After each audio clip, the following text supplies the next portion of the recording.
शहर से बहुत दूर एक गांव था। उस गांव में एक बरगद का पेड़ था। उस पेड़ पर एक झूला लटका हुआ था, लेकिन कोई भी गांव वाला उस पर बैठने की हिम्मत नहीं करता था। एक दिन घसीटा और उसकी पत्नी निर्मला सो रहे होते हैं, तभी उसी खिड़की से किसी की रोने की आवाज आती है। इस वजह से घसीटा की नींद खुल जाती है। अरे ये कौन है? हे भगवान, लगता है यह आवाज उसी बरगद के पेड़ के नीचे से आ रही है। अरे निर्मला, जल्दी उठो, देखो ना, आज फिर से रोने की आवाज उसी खिड़की से आ रही है। हे भगवान, ये आवाज तो उसी झूले की तरफ से आ रही है। अरे तुम डरो नहीं, मैं अभी देखता हूँ। फिर घसीटा दरवाजे की तरफ जाता है तो उसकी आंखें फटी की फटी रह जाती है। घसीटा को उस झूले पर एक औरत दिखाई पड़ती है। उसने सफेद रंग की साड़ी पहनी हुई थी और वो रो रही थी। अरे निर्मला, जल्दी यहाँ आओ, देखो झूले पर कोई बैठा हुआ है। फिर निर्मला भी जल्दी से भागती भागती दरवाजे की तरफ जाती है। अजी, कहीं वही चुड़ैल तो नहीं जिसने इस झूले पर कब्जा कर रखा है? अरे तुम्हारा दिमाग तो कहीं खराब नहीं हो गया? ये तो एक औरत है और वो चुड़ैल की बात कर रही हो तुम। अजी, रात के 2 बजे कौन पेड़ के नीचे झूला झूलता है? अरे डरपोक, तुम रुको, मैं अभी बाहर जाकर देखता हूँ। अरे अरे, रुको रुको, तुम्हारा दिमाग तो खराब नहीं हो गया जो कि खुद मौत के मुंह में जा रहे हो। तभी वह चुड़ैल अचानक से गायब हो जाती है। यह सब देखकर वे दोनों डर जाते हैं। अरे मैं तो मर गई रे, यह तो अचानक गायब हो गई। अजी, हमने आपसे कहा था ना कि यह कोई आम औरत नहीं है, यह सचमुच में एक चुड़ैल थी। अरे तुम सही कह रही हो निर्मला, इस झूले में जरूर कोई चुड़ैल रहती है, तभी गांव वाले इसके आसपास जाने से डरते हैं। अजी, आज तक तो हमने सिर्फ इस झूले के बारे में दूसरों के मुंह से सुना था। आज तो सचमुच मैंने अपनी आंखों से देख लिया। अब मैं इस घर में नहीं रहूंगी। अगले ही दिन निर्मला का भाई और उसकी पत्नी शहर से उसके घर आता है। अरे निर्मला बहन, तुम कहाँ हो? अरे भाई तू, आज तुम्हें मेरी याद कैसे आ गई? अरे बस ऐसे ही, बहुत दिन हो गए थे, सोचा अपनी बहन से मिल लूं आज। फिर वे सभी पूरा दिन हंसी मजाक करके बिता देते हैं और फिर रात हो जाती है। अरे बबलू भाई, तू अपनी बीवी के साथ इस कमरे में सो जा, मैं जाके उस कमरे में सो जाती हूँ। और हाँ, एक बात, अगर तुम्हें किसी भी चीज की जरूरत हो तो तू हमें आवाज लगा देना। इतना बोलकर निर्मला अपने कमरे में सोने के लिए चली जाती है। फिर कुछ देर बाद नीलू की नजर उस कमरे के बाहर झूले पर पड़ती है। अजी, इधर आइए, वो देखिए सामने पेड़ पर झूला लगा हुआ है। हमारे शहर में तो ऐसे कहीं पर देखने को नहीं मिलता है। चलिए ना, मेरा बहुत मन है झूला झूलने का। अरे रुको रुको, अभी तो बहुत रात हो गई है, सुबह होते ही तुम झूल लेना। इतना बोलकर बबलू सोने चला जाता है, लेकिन नीलू उसी झूले को देखती रहती है। अजी सुनिए ना, चलिए ना, मेरा बहुत झूला झूलने को दिल कर रहा है। लेकिन बबलू नीलू की बातों को अनसुना कर देता है और वो सो जाता है। तभी नीलू सोचती है, अरे ये झूला तो बहुत ही नजदीक है, मैं अकेले वहाँ तक जा सकती हूँ। इतना सोचकर नीलू घर से अकेले ही निकल पड़ती है।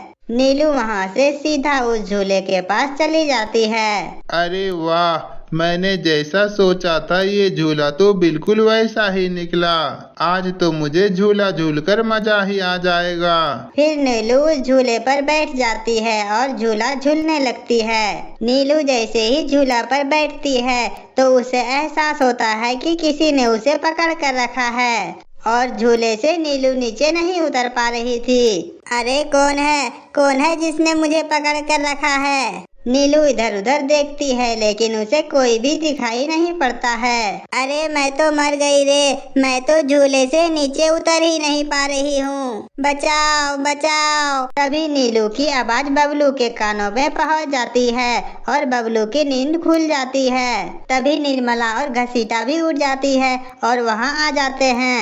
अरे बबलू, ये तो नीलू की आवाज थी ना, वो कहाँ है? तभी घसीटा की नजर उस झूले पर पड़ती है। उसे नीलू पेड़ के नीचे बेहोश पड़ी हुई दिखाई पड़ती है। हे भगवान, ये कैसा अनर्थ हो गया।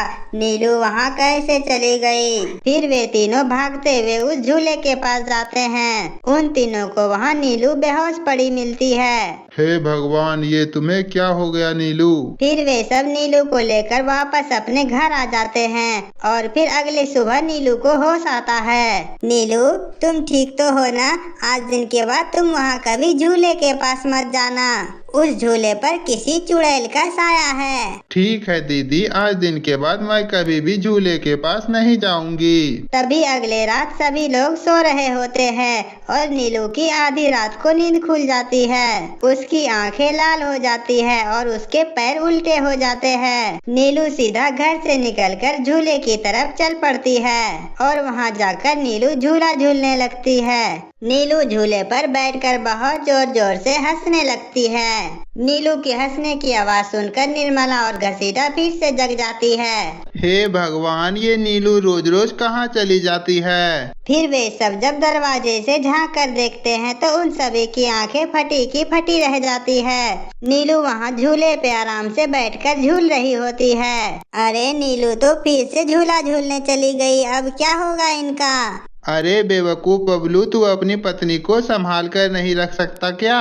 देख तेरी पत्नी आधी रात को कैसे झूला झूल रही है। दीदी मुझे माफ कर दो, मैंने उसे कई बार समझाया भी था कि तुम कभी भी उस झूले की तरफ मत जाना, पर उसने मेरी बात नहीं मानी। अरे जल्दी चलो, हमें जल्दी ही नीलू के पास जाना होगा, वरना कहीं कोई अनर्थ ना हो जाए। फिर वे तीनों भागते हुए उस झूले के पास पहुंच जाते हैं। अरे नीलू, जल्दी से झूला से उतरो, तुम्हें कल मैंने समझाया था ना, तुझे एक बार में समझ नहीं आती। उन सभी की बात सुनने के बाद नीलू जोर जोर से हंसने लगती है। अरे तुम लोग जरा उसके पैर तो एक बार देख लो। अरे मर गया रे, ये तो एक चुड़ैल बन गई है। अरे भागो रे भागो, मेरी बीबी तो चुड़ैल बन गई है। सब लोग अपनी जान बचा बचा कर भागो। फिर वे तीनों डर कर वहाँ से भाग जाते हैं। तभी उन तीनों को रास्ते में कुछ गांव वाले दिखाई पड़ते हैं। अरे घसीटा भाई, क्या हुआ? इतनी रात को कहाँ भागे जा रहे हो? अरे भाई, इसकी पत्नी शहर से आई थी और रात में उसी बरगद के पेड़ के नीचे झूला झूलने चली गई। अब उसके शरीर में चुड़ैल ने हमला कर दिया है।